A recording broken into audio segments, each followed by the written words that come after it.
after all you've heard and read about Caleb, how would you rank him among Jayden Daniels and Drake Maye and J.J. McCarthy? And by the way, some teams have J.J. McCarthy ranked in the top 3 quarterbacks, so he's on the rise. Okay? I would take Jayden Daniels at the quarterback position. Yep. As the first guy off my board. Okay. As of right now, today. All right. There's nothing against Caleb. It's just that I like Jayden Daniels better. I think Jayden Daniels' ability to throw the deep ball, to hit on-schedule plays and off-schedule platform plays, to be able to move in and out of the pocket, to do all of those sort of things. Everybody continues to talk about how slight he is. Well, he's a thinner guy, but that's okay. He's been thin his whole life. You see what I'm saying? It's an issue. I'm going to give you this. He plays strong. I was going to say, he plays strong. He does. But last year, we talked about Bryce Young being small and slight. But the first thing people raise up, he played in the SEC, He's used to being pounded. Well, this kid played in the SEC. You don't think he's used to being pounded as well? Of course he is. So I like his ability, again, to push the football down the field. He is a natural leader to me, okay? They follow him. They don't question his leadership skills. None of the above. Where Caleb, on the other hand, I always caution myself from systems that guys play in. When I look at the history of that quarterback in that particular system, in the air raid, it doesn't always transfer, or it hasn't transferred to the National Football League. And don't give me Patrick Mahomes, because I don't want to hear that. Andy Reid is his coach, okay? And Andy Reid works miracles with anybody at the quarterback position. But he did play in the air raid at Tech. Yes, and guess what? He went in the middle of the draft, and it took John Dorsey. It took John Dorsey, the general manager at the time, the Kansas City Chiefs, along with Andy Reid, to make that decision that we gonna go places with this guy.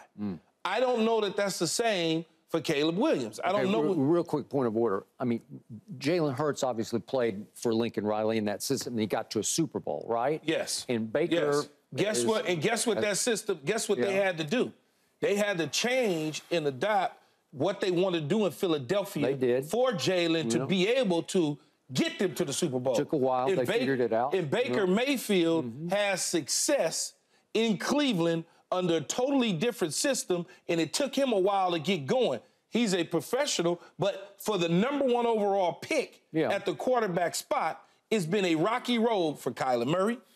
It's been a rocky road for Baker Mayfield. But he is 2-1 in the playoffs. Baker is. I understand all of that. I understand all of those things. Okay. I'm just talking about when you leave college and go to the National Football League. There's not a lot of data that suggests that there's been successful quarterbacks coming out of those systems. And it also, where is he going to get drafted? Where is he going to go? Is he one of the top 3 quarterbacks in the draft? Caleb is? Absolutely 100%.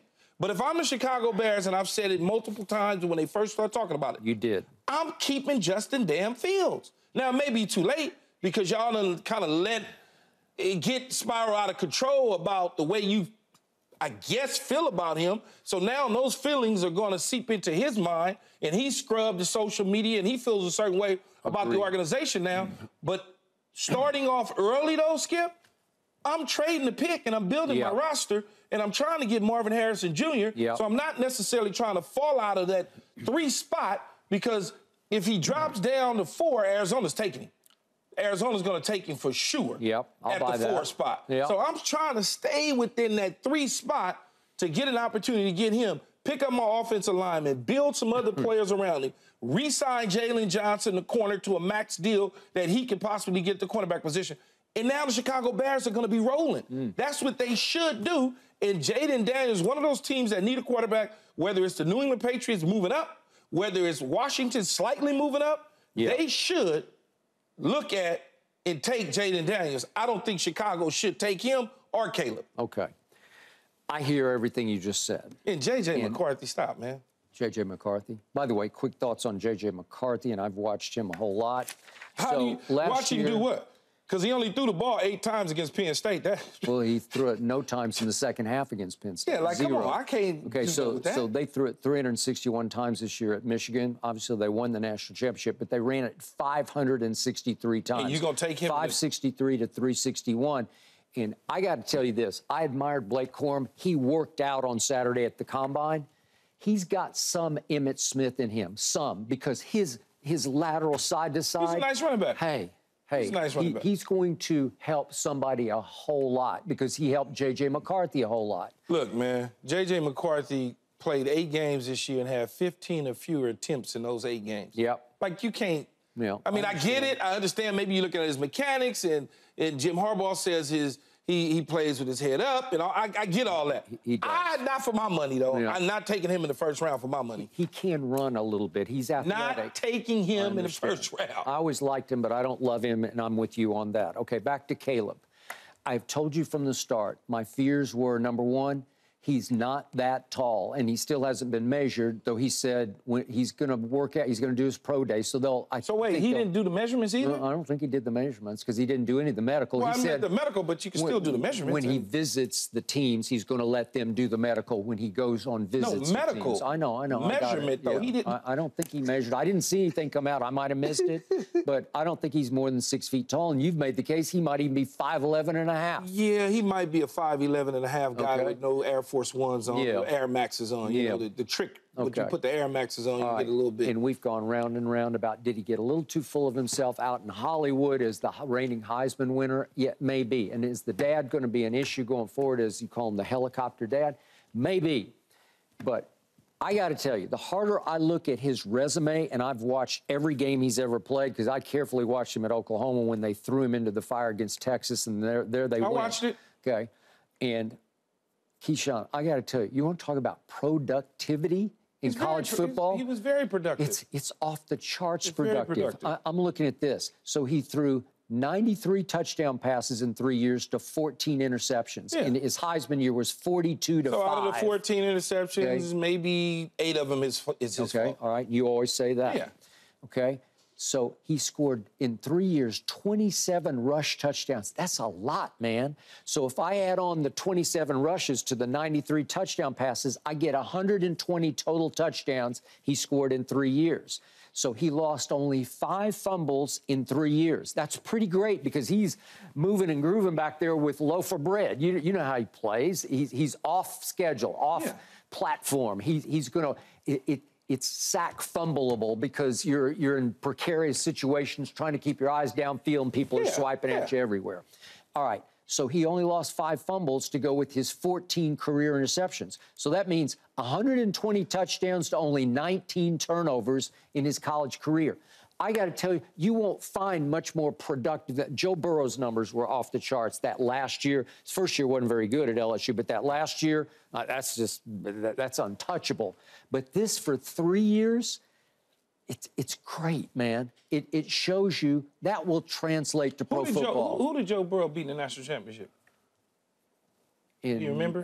Because I don't remember. Because they killed my team in the semifinal. Was it Alabama? Who did they help me out here? I can't. It's all blurry to me. He did win a national championship. Yeah, right. I'm just somebody. saying. Help me out. Look it up if you guys. I can't remember who he beat. But so when you start, but he threw a party on somebody. Yeah, was it Clemson or? I don't remember. Clemson. Clemson. There we go. I got it. But when you talk about numbers and stuff like that, man, that's cool. All that's great.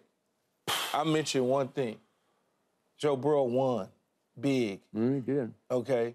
Caleb has yet to. So Caleb's record as a starter in college football is 23-10. Yeah. And you know who some of them 10 losses was against? Yes, I do. Teams that mattered. Okay. Teams that finished the deal. Teams that was good. You remember who his defensive coordinator was for all 3 of those years? I understand. Yeah. All of those things. But when you start looking and breaking down film, some of those games that he lost had nothing to do with the defensive coordinator. I was at the Notre Dame game, and I watched him this year from the sideline. That's a fair one. So when I'm looking at that, a lot of mistakes, a lot of this, a lot of that. But he lost his Heisman year. He lost 2 shootouts to Utah that were up in the 40s, right? I understand that. I get that. But when you aren't beating the teams with great defenses, or not great defenses, but better defenses than the Oregon States of the world, it's hard for me to sit back there and go, okay, well, his statistics say this, but then I look at the win-loss column, and when I look at the loss column, and I look at the teams, and I look at the defenses that he played against and he struggled against, you sit and go, okay, can he get better at that? Yeah, and he did measure. He's measured at 6'1", Did he so measure? That you know. So he's taller than what we both thought. All right. I'm tall, so he just looks shorter than me, I guess. That's true. But in the end, I'm not saying that he's not good and not worthy of being in the first round in the first couple picks. What I am simply saying is I like Jayden Daniels better, and I don't think the Chicago Bears should move on from Justin Fields because I don't think he's better than Justin Fields. Justin Fields doesn't have anything.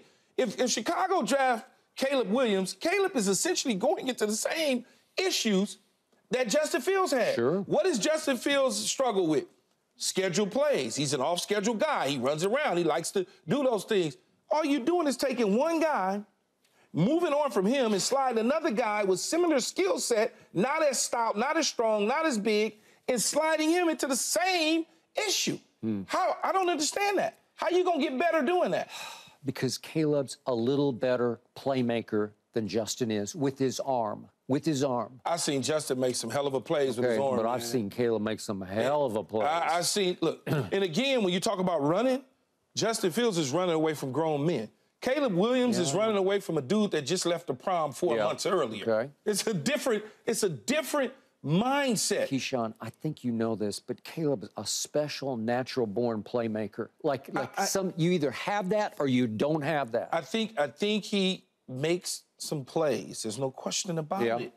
But I'm not falling for the hype. I'm like watching this. I see it with my own eyes. I like Justin Fields is seasoned. Now you say, well, they got to make a financial decision. On Justin Fields. Okay, make a financial decision on it. What's wrong with that? Because guess what? If you move on from him and he goes to Pittsburgh and Atlanta, they're going to have to make a financial decision on him, too, after he goes over there with some real playmakers around him. I mean, you know, Kyle Pitts and Drake London and Bijan Robinson in the backfield or Najee Harris and Pickett at the receiver position. Like, come on, man. You got to put players around quarterbacks for them to be successful. And Chicago hasn't done that other than DJ Moore. I got it. Caleb just has an it factor I don't think Justin has. Okay. Caleb will be a little better NFL quarterback over the long haul and win you more games than Justin will be able to win you. And I'm not saying I got a job. I ain't getting fired no time soon. Okay, all right. Oh, because you're sitting there. I got a job. I ain't going to get fired no time soon. All right. Ryan Poles and them, they on the clock. I'd say. That's all I'm saying. So when you're making these decisions, and maybe they will keep Justin, and maybe this is just to drum up the draft and see what they can get and make some team give them a haul to move up to the #1 spot. Maybe that's the case. Yeah, but they set Justin's bridge on fire, man. They have treated him shamefully publicly by saying, well, you know, we got to see what's out there. Okay, great. Okay, up next. Can't wait for this. Thanks for watching, Undisputed fans. Do you want more highlights from the show?